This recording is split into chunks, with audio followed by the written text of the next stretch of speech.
karena di sini kita diingatkan kembali akan teori-teori manajemen operasional, tetapi perhitungannya menggunakan POM, ya.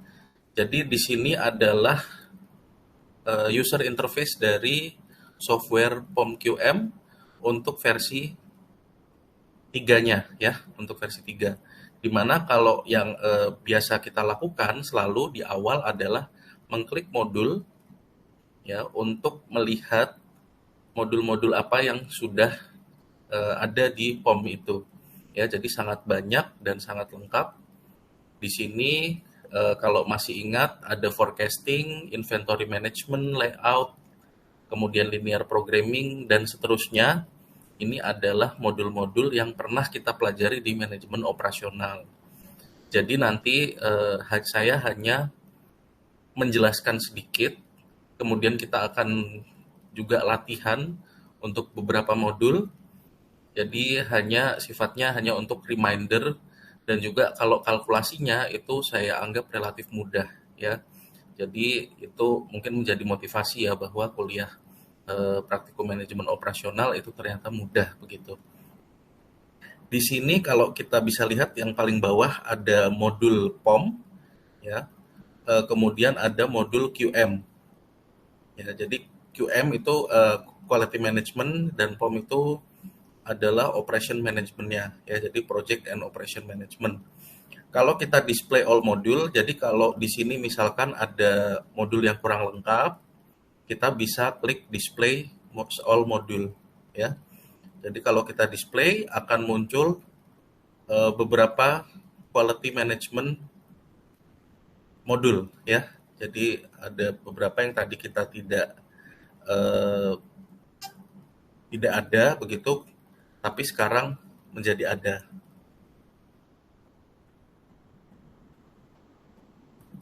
Ya. Nah, untuk memulai ya, maka kita harus memilih modul yang akan kita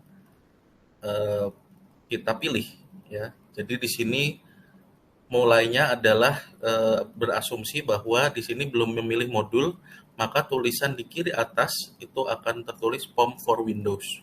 Namun kalau kita sudah pilih modulnya, dia akan berubah sesuai dengan nama dari modul tersebut. Misalkan kita memilih modul forecasting, ya, kita klik, maka di modul ini akan muncul tanda centang, ya. Lalu juga di bagian kiri atas akan berubah menjadi tulisan modul tersebut.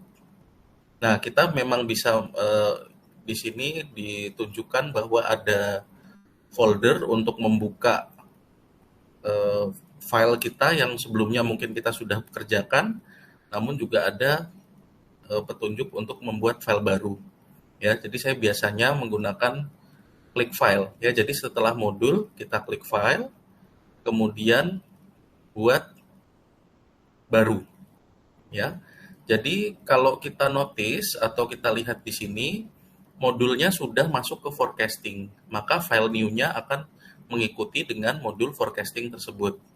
Ya, kalau di forecasting itu ada 4 pilihan, yaitu time series analysis, least square, regression projector, dan error analysis. Ini khusus untuk modul forecasting saja. Jadi kalau kita pilih modul lain, misalkan project management, akan terlihat, ya, ini project management sudah tertulis di sini karena kita sudah pilih modulnya. Maka di file ketika kita klik new akan berbeda mengikuti dari bentuk modulnya. Ya, jadi single time estimate, triple time estimate, crashing yang tadinya tidak ada di modul forecasting kan.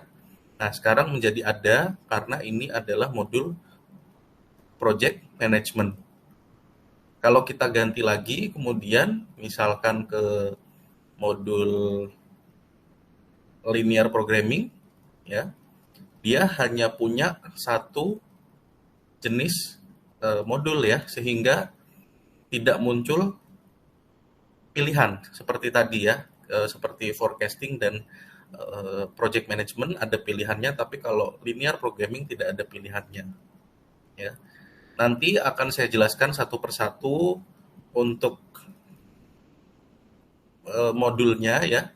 Nah, jadi hari ini kita hanya berlatih untuk melihat bentuk dari POM QM for Windows. Ya, jadi untuk sesi selanjutnya akan kita bahas mengenai beberapa modul yang kita pelajari sebelumnya.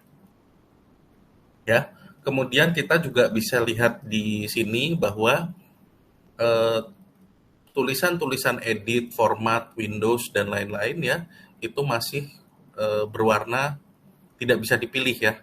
Jadi warnanya itu nggak ada, tidak bisa diklik. Tetapi nanti kalau sudah memilih modul, maka akan bisa diklik ya.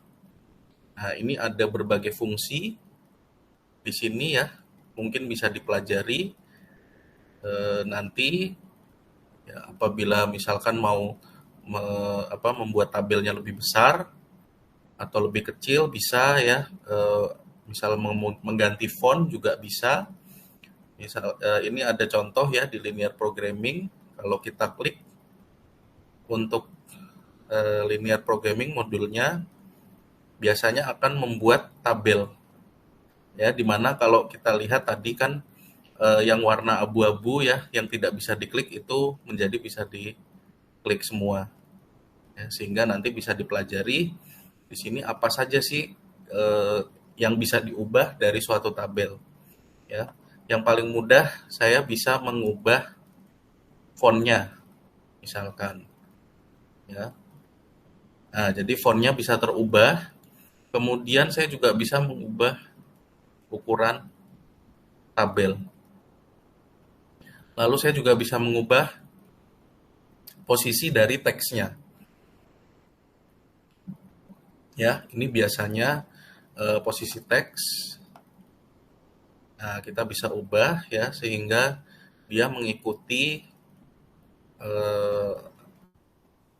apa yang kita inginkan ya. Jadi itu adalah sebagian dari kegunaan POM ya.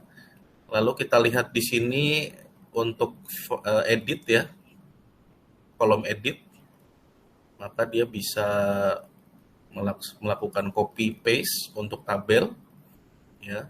Dan juga kalau kita butuh kolom lagi, kita bisa insert column ya. Kalau misalkan tadinya sebelumnya ketika kita input ada kolom yang kurang, maka kita bisa tambahkan lagi ya. Itu di edit. Lalu di view ada toolbar ya, kita bisa custom atau istilahnya mengganti toolbar itu agar sesuai dengan yang kita inginkan. Lalu ada instruction, status bar dan seterusnya ya. Ini kemudian isinya modul seperti ini yang tadi ya, format. Sebetulnya ini hanya untuk mengubah-ubah tampilan daripada POM for Windows-nya. Ya, jadi untuk tampilan hasil kita bisa expand atau kita bisa perbesar tabelnya, perkecil ya. Kemudian koma, titik dan seterusnya ya, kita bisa atur jumlah desimalnya. Misalkan mau 3 desimal atau mau 2 desimal juga bisa. Ya. Kemudian ada tools. Di sini kalau membutuhkan kalkulator ya bisa mengklik tools, kemudian ada kalkulator. Ya, ini ada gambar distribusi normal. Ya. Nah, ini adalah kalkulator untuk distribusi normal sehingga fungsinya itu cukup banyak ya. Lalu kalau butuh catatan, kita bisa tambahkan anotasi. Ya, misalkan jangan lupa menghitung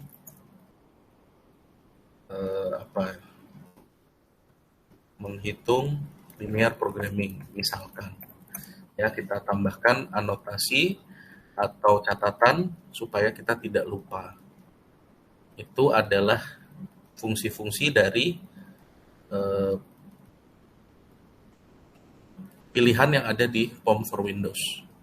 Terima kasih, kita akan ketemu di sesi selanjutnya.